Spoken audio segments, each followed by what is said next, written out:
Bonjour à toutes et à tous. Je profite de cette vidéo pour vous souhaiter meilleurs vœux pour 2016 et bonne chance. Ça fait pas mal de temps que je ne suis pas venu sur YouTube faire une intervention ou parler d'un sujet ou d'un autre. Parce que comme je vous l'avais dit dans ma dernière vidéo, je suis dans la rédaction d'un essai. Donc essai qui me prend beaucoup plus de temps que ce que j'avais pensé à l'origine, pour la bonne raison que de recherche en recherche et de découverte en découverte, l'aventure se trouve être beaucoup plus passionnante que prévu. C'est la raison pour laquelle j'y suis encore aujourd'hui.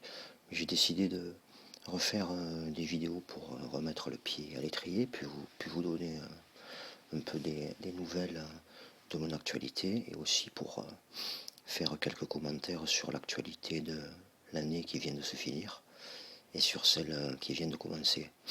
Donc je vais m'adonner à un monologue informel et non préparé, ce qui ne manquera pas de provoquer quelques hésitations. Alors, en ce qui concerne l'essai que je suis en train d'écrire, comme je vous l'avais dit dans la vidéo précédente, c'est un essai qui comporte 3 textes qui peuvent être lus indépendamment, mais qui sont basés sur le même fond. Alors le premier, je viens de finir le premier texte, en fait je suis dans ce qu'on appelle la copie froide, c'est-à-dire que je copie froidement à l'ordinateur ce que j'ai écrit à la main. Le premier texte s'intitule « La ligne et le cercle » et c'est une analyse des implications du monothéisme sur le mode de pensée qui a donné naissance aux formes de société occidentales, les formes de société qui en sont au point où nous en sommes aujourd'hui. Alors, pour être beaucoup plus précis, parce qu'aujourd'hui il faut être précis, c'est essentiel puisqu'on assiste à une confiscation des mots et de leur définition. C'est comme ça que le système verrouille un peu les débats, par le biais des médias de masse qui emploient des mots pour des autres, et ainsi de suite. Et quand on sait que le média de masse, c'est un média qui, par définition, atteint une masse de gens, Internet en fait partie. Et c'est la raison pour laquelle, quand une ineptie est publiée sur Internet et bénéficie d'un programme de promotion assez costaud, vous la prenez dans la gueule, même au travers de votre téléphone, de votre tablette, de votre ordinateur. Voilà pourquoi Internet est aussi un média de masse. Donc ce que je voulais dire pour plus de précision, en fait je ne devrais pas dire monothéisme, mais plutôt les idéologies biaisées issues des messages originels. Donc comment ces idéologies biaisées au sein desquelles est compris le programme de soumission nécessaire au concept d'obéissance qui est essentiel à nos formes de société hiérarchistes et surtout au concept d'acceptation de la souffrance comme moyen pour l'obtention d'une promotion dans l'au-delà. Comment ces modes de pensée ont profondément influencé le style de société que nous avons aujourd'hui. En parallèle de ça, j'analyse comment les religions amérindiennes ont automatiquement créé des sociétés sans État. Pour la bonne raison que ces religions amérindiennes impliquent une considération de la nature et de tout le reste du vivant comme faisant partie d'un seul grand corps. Elles ne pouvaient qu'engendrer une forme de démocratie qu'eux appellent démocratie globale, c'est-à-dire où toutes les choses vivantes ont un droit, et même qui pousse aussi aux choses invisibles. Alors ce qui est très intéressant dans ce genre d'analyse, quand vous vous plongez dedans et que vous étayez toute la théorie par des exemples concrets, donc, c'est que vous mettez en fait ces idéologies biaisées du monothéisme face à leur propre négation de leur message originel, en fait, de par leur action. Et ce qui est intéressant aussi dans l'analyse des sociétés amérindiennes, c'est que des erreurs ont été faites dans leur analyse au travers des siècles, et même par les philosophes et les penseurs les plus contestataires et les plus activistes. Pour la bonne raison que même ces gens-là, donc ces penseurs du 18e, 19e, tout ça, et même les anthropologues, considéraient de fait que une population qui n'est ni chrétienne, ni musulmane, ni juive, est automatiquement athée. C'est pour ça que dans toutes les analyses de ces sociétés que vous trouverez très souvent, même, je vous dis, par des penseurs contestataires, marxistes ou anarchistes, eh bien vous trouverez cette erreur. C'est qu'en fait, ils analysent la société sans État amérindienne sans tenir compte de la forme de religion des Amérindiens. Et en fait, quand on connaît personnellement les Amérindiens et puis qu'on s'intéresse à ce genre de choses, on se rend compte en fait que ces formes de démocratie globale ne pouvaient être impliquées que par la forme de religion qu'ils avaient. Et c'est vrai qu'il a fallu attendre le XXe siècle pour avoir des philosophes, des penseurs et des profs d'histoire amérindiens qui parlent de ça justement pour s'en rendre compte. Alors ce qui est dommage, c'est que vous savez très bien que la philosophie, la plupart du temps, c'est la chasse gardée des Occidentaux. Ils, comment dire, ils acceptent de plus ou moins bon cœur certains orientaux, mais c'est chasse gardée. C'est pour ça que ces philosophes et penseurs amérindiens, souvent de par leur état d'amérindien, en fait, ne sont pas véritablement considérés, puisque n'ayant pas suivi le cursus scolaire et universitaire de nos penseurs occidentaux. Donc voilà une erreur qui, eh bien, qui peut faire que même les plus intelligents et les plus cotés se fourvoient quand ils analysent les sociétés sans État amérindiennes. Donc bon voilà pour la colonne vertébrale de ce premier texte, je vais dire, qui est étayé de plein d'exemples et de beaucoup plus de choses, enfin de choses beaucoup plus profondes, mais bon, je ne suis pas là pour vous faire, pour vous lire l'essai en entier, je vous en reparlerai plus tard dans d'autres vidéos. Alors, bon, un truc qui m'a fait énormément plaisir, moi j'ai pas l'habitude de me faire mousser pour ceux qui me connaissent, je veux dire, là, parce que bon, c'est pas là, ça n'a pas lieu d'être, mais je vais quand même vous faire part du dernier email que j'ai reçu parce que ça m'a fait profondément plaisir, même si j'attends pas ça pour dire ce que je pense. Mais donc Noam Chomsky a reçu le résumé de mon premier texte et il m'a répondu quelques heures après qu'il était très intéressé et très impressionné par mon argumentation et qu'il avait hâte de recevoir la totalité du travail. Donc bon, ça m'a fait énormément plaisir, hein, je ne vous le cache pas. Et puis ça m'a donné un regain d'énergie pour continuer le travail d'analyse et de recherche. Ce qui est intéressant dans ce genre de travail, c'est que voilà, le but n'est pas de convaincre, parce que chacun son vécu et ses idées, mais c'est vrai qu'à partir du moment où on commence à s'intéresser aux choses un peu plus profondément, et comment dire, de manière honnête, ben, on découvre plein de choses très intéressantes et qui donnent une compréhension un peu plus profonde de l'espèce de micmac ou de chaos dans lequel nous sommes aujourd'hui. Donc ça c'était en ce qui concerne l'essai que je suis en train d'écrire.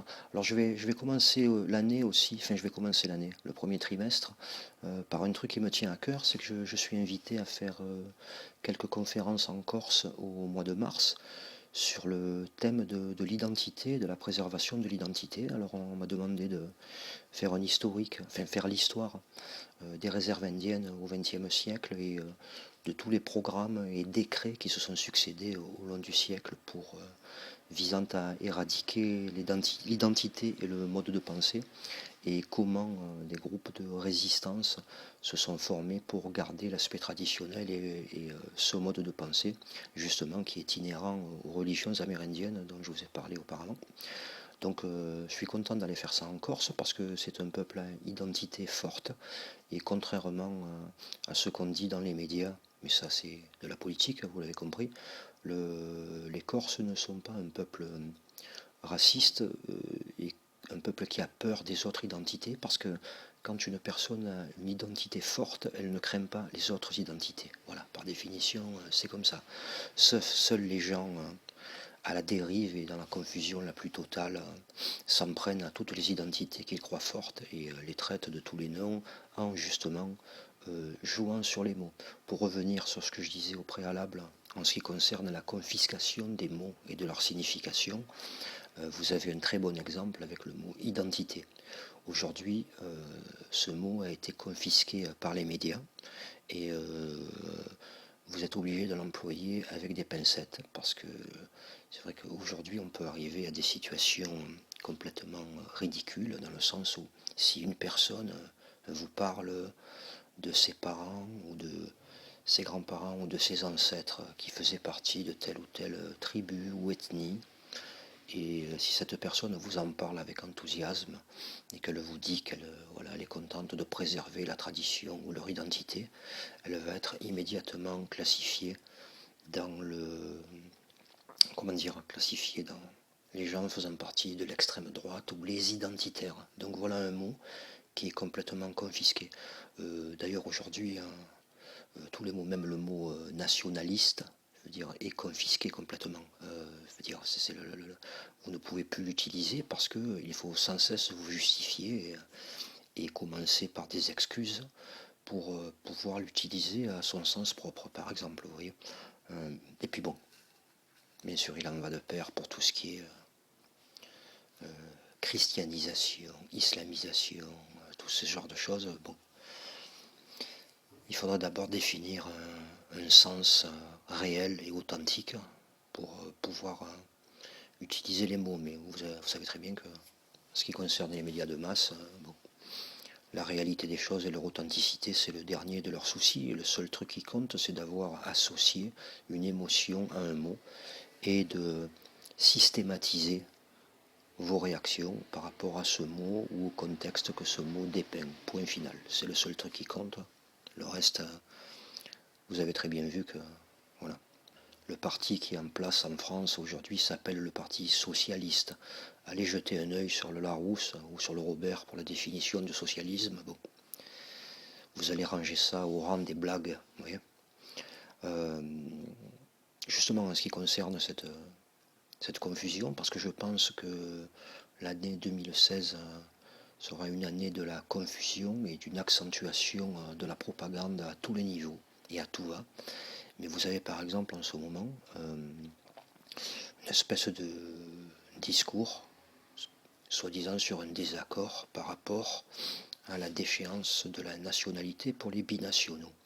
Alors, en ce qui concerne ce sujet, c'est exactement le même sketch que pour l'histoire du voile intégral, c'est-à-dire la loi existe déjà et il n'y a pas besoin d'en parler. Pour le voile intégral, c'est une loi qui datait de Napoléon où le seul jour de l'année où vous aviez le droit de sortir complètement masqué, c'était le jour du carnaval. Donc je ne vois pas pourquoi il fallait nous faire chier avec ça, mais vous avez très bien compris que les enjeux étaient ailleurs. Eh bien pour cette histoire de binationaux, pour cette histoire de déchéance de la nationalité en cas de terrorisme, ça existe déjà aussi. C'est dans le code pénal. Alors pourquoi les débats sont-ils accentués là-dessus, vous allez me dire? Mais c'est pour une raison très simple, c'est comme d'habitude. Pour faire croire à la population qu'elle est en démocratie, c'est-à-dire dans un système où vous pouvez discuter des choses, le but c'est de multiplier les débats sur des sujets donnés, mais surtout de cadrer les débats, et surtout d'éviter les sujets qui peuvent prêter à confusion ou qui emmènent les véritables enjeux, qui vont parler des véritables enjeux. En ce qui concerne la déchéance de la nationalité, tout le monde se dispute et fait croire à un clivage entre ceux qui sont pour ou contre, mais c'est un grand leurre. Vous verrez que dans quelques jours, la loi passera, puisqu'elle existe déjà, et nous n'en parlerons plus. Par contre, ce qui va se passer en amont, je vous le donne en mille, c'est exactement comme ce qui s'est passé pour la loi sur la surveillance administrative qui est apparue après les événements de Charlie Hebdo l'année passée. C'est-à-dire que au motif de cette surveillance administrative a été ajouté nuisible pour les intérêts de l'État. Et ce qui est formidable, c'est que il n'y aura aucun débat sur la signification du mot intérêt. Intérêt, ça va devenir un fourre-tout où celui qui décidera de l'aspect nuisible pour les intérêts fera partie du pouvoir, bien entendu. Ce qui va se passer pour l'histoire de la déchéance de la nationalité est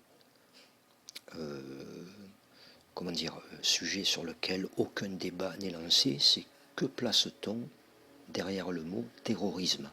C'est ça le plus intéressant. Parce que dans peu de temps, vous verrez, et nous ne le dirons pas, il y aura une annotation qui sera faite, et derrière ce mot terrorisme sera placé nuisible pour la sécurité de l'État ou les intérêts de l'État. Encore un fourre-tout où ce qui fera partie de ce casier, de cette catégorie, sera décidé d'une manière complètement arbitraire par les gens du pouvoir. D'ailleurs, ce qui est en train de se passer, ce glissement vers le sécuritaire, se fait exactement de la même manière que sont toujours faits les avènements de régimes autoritaires. C'est-à-dire il commence toujours par y avoir une confusion et des zones d'ombre et des conflits entre l'administratif et l'exécutif, si bien que toutes les décisions qui sont prises le sont de manière arbitraire. C'est le début de tout régime totalitaire. Vous regardez ça dans un livre d'histoire pour l'histoire de tous les régimes autoritaires et vous verrez qu'il se passe exactement la même chose à chaque fois. D'ailleurs, si vous pouvez jeter un œil aux mesures qui ont été prises et qui sont soi-disant appelées antiterroristes juste après le 13 novembre, vous verrez qu'il n'y a pas grand-chose qui est prise qui est valable pour l'antiterrorisme. Par contre, j'ai vu sur un document que je n'arrive plus à trouver. Je voulais vous le mettre en lien. Et chaque fois que je retourne dessus, il y a erreur 404. C'était une énumération de toutes les lois de surveillance par rapport au compte en banque. Une énumération de ce qui a été changé. Et chaque fois que je retourne sur le site, c'est erreur 404. Alors bon, je me rappelle pas de tout, mais c'est une surveillance en fait qui donnait l'accès à tous vos mouvements de compte, à tous les services assermentés, qui jusque-là, en fait, un accès qui était réservé aux impôts dans les grosses enquêtes. Maintenant, il va être donné à tous les services assermentés. Et aussi, sur cette surveillance de compte, ont été rajoutés tout ce qui est surveillance de compte Bitcoin, PayPal, Nickel et tout ce genre de trucs. Donc, ça ressemble beaucoup plus à une surveillance économique qu'à une surveillance antiterroriste. Parce que vous pensez très bien que, les fonds dont disposent les groupuscules terroristes, tout ça, pensez bien qu'ils ne vont pas s'emmerder à faire des transactions dans des banques normales ou même, avec les moyens qu'ils ont. Je ne pense pas qu'une surveillance sur Bitcoin ou PayPal change grand-chose à l'histoire. Par contre, dans ces nouvelles lois, vous pouvez voir par exemple qu'une transaction de plus de 10 000 euros doit faire l'objet d'une demande d'autorisation, de plus de 1000 euros avec une pièce d'identité, enfin que des choses où en fait c'est plutôt tous les gens lambda qui vont être tracés que quoi que ce soit. Voilà, ça fait partie des soi-disant mesures qui ont été extrêmement rapides à être prises juste après, vous voyez. Quand on connaît le contexte économique mondial et les rapports de force dans la finance, on pense plutôt que c'est encore une loi qui les regarde eux et qui n'a rien à voir avec le terrorisme. D'ailleurs, vous avez vu que juste après, pendant la COP 21, les seules personnes, les 20 activistes écologistes assignés à résidence, ça faisait un peu ridicule comme lutte antiterroriste. Et d'ailleurs, moi j'ai reçu beaucoup de vidéos qui ont été filmées par des gens que je connais qui étaient à la COP 21, des vidéos où il y avait beaucoup d'indigènes amérindiens en fait, qui pour certains s'étaient fait prêter de l'argent ou avaient mis tout ce qu'ils avaient dans un billet d'avion, parce que bon, ils ont un niveau de vie qui leur permet pas de prendre l'avion, mais qui étaient venus là pour des véritables revendications. Et vous savez que certaines conférences de la COP 21 vous vous avez le droit d'y assister. Et j'ai reçu des vidéos qui m'ont vraiment écœuré parce que ça se passe dans le pays où je suis né, vous voyez, et connaissant beaucoup d'Amérindiens et faisant même partie d'une famille là-bas, ça m'a écœuré parce que j'ai vu des indigènes qui sortaient de certaines réunions auxquelles ils avaient assisté parce que c'était public. Et bien sûr, les journalistes se dirigeaient vers eux immédiatement pour leur demander ce qu'ils en pensaient. Et ces indigènes étaient effarés parce qu'ils disaient mais finalement, ce qui est en train de se discuter à l'intérieur, ça n'a rien à voir avec nos revendications. Ils sont en train de s'échanger entre corporations les nouvelles technologies, en fait. Et ce qui a d'écœurant, c'est qu'à peine ces gens commençaient à parler, il y avait des services de police français, et je vous l'assure, qui arrivaient en trombe, qui les menottaient et qui les trimballaient comme des sacs dans des voitures. Alors, si ça c'est pas prémédité, vous voyez, mais c'est énorme parce que je vous garantis que ça m'a profondément touché parce que c'est quand même le pays d'où je viens et c'est honteux, vous voyez, c'est honteux. Enfin, voilà, tout ça pour dire, je vais pas m'étaler là-dessus parce que je ne veux pas m'énerver avant de me coucher. Sinon, voilà, donc, pour résumer, comme je vous dis, c'est informel, donc je ne vais pas m'envoyer sur des sujets. Je pense que l'année 2016 va être extrêmement violente au point de vue de la propagande et de la confusion, parce que on dirait que ce qui intéresse le système, c'est de plus en plus de troubles au sein des pays. Alors si on peut voir que dans les pays européens, c'est beaucoup les tensions interreligieuses qui sont stimulées, on voit aux États-Unis une autre manière, c'est-à-dire c'est une stimulation de la colère dans la communauté noire qui est visée. Mais on voit, voilà, on voit une volonté de provoquer du trouble pour l'avènement du sécuritaire un peu partout. Alors j'allais terminer, mais ça m'a fait penser à un truc, donc j'enchaîne là-dessus, puis après j'arrêterai là. Mais en voyant ce qui se passe depuis la fin de l'année et le début de cette année, ça m'a fait penser à un document que j'avais lu en 2013. J'en avais parlé dans une des vidéos. Un document qui est instructif, vous voyez, parce que en fait, c'était le comité de recherche sur l'Europe de JP Morgan, donc de la banque JP Morgan, qui avait écrit et ratifié un document adressé à tous les chefs d'État européens. Dans ce document, le groupe JP Morgan demandait à ce que tous les gouvernements européens réforment rapidement leur constitution et adoptent des régimes autoritaires. Parce qu'ils expliquent dans ce document que si ils souhaitent continuer à engranger des bénéfices de la même manière, il faut que des réformes soient prises dans la zone européenne, ce qu'ils appellent dans le document l'ajustement de la zone euro. Donc ils appellent à ce que ces constitutions qui ont été écrites après la guerre et souvent à la suite de régimes fascistes ou autoritaires comme en Italie, en Grèce, tout ça, ils disent que ces constitutions sont beaucoup trop empreintes de lois sociales, de possibilités pour les travailleurs de faire grève, de se rebeller, et beaucoup trop de privilèges et de droits et d'acquis sociaux.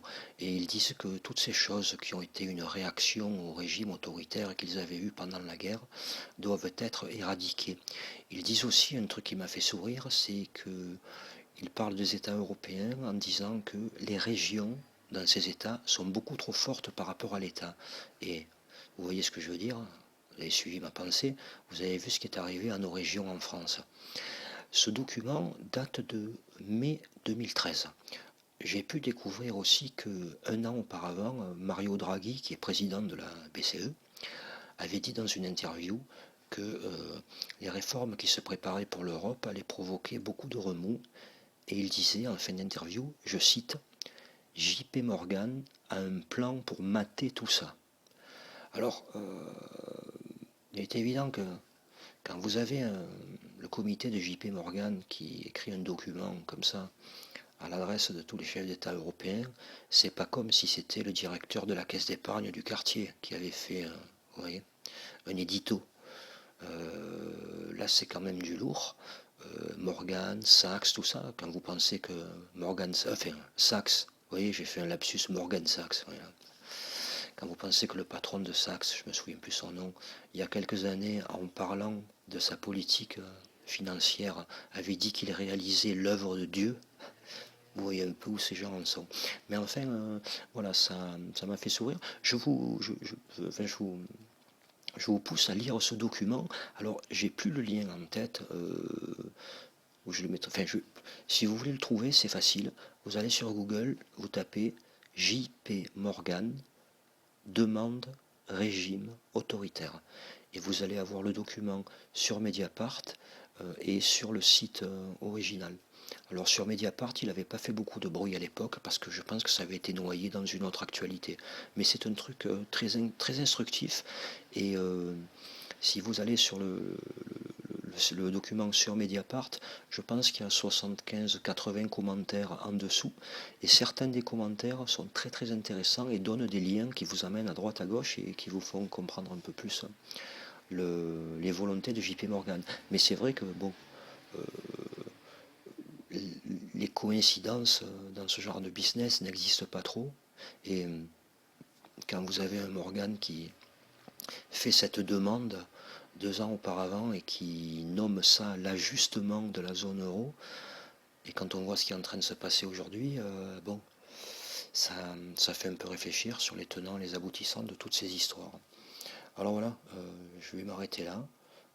Comme je disais, moi je pense que 2016, ça va être une année où la propagande va s'accentuer et la confusion va être encore plus totale. Alors pour finir sur une note optimiste, je reprendrai ce que dit l'historien américain Howard Zinn, paix à son âme, qui est parti il y a quelques années. C'est l'historien à qui on doit une histoire populaire des États-Unis, et qui disait qu'en fait, quand il y avait cette recrudescence de propagande et ce déchaînement dans la stratégie de la confusion, en fait, c'était le signe que de plus en plus de gens ouvraient les yeux, et c'était donc une réaction de défense de la part du système et des dirigeants. Parce qu'il faut bien comprendre que si la totalité de la population était aveugle et docile et obéissait au doigt et à l'œil sans se poser de questions, ils ne s'emmerderaient pas à inventer des stratégies de la confusion ou de la manipulation pour que les gens continuent à avancer.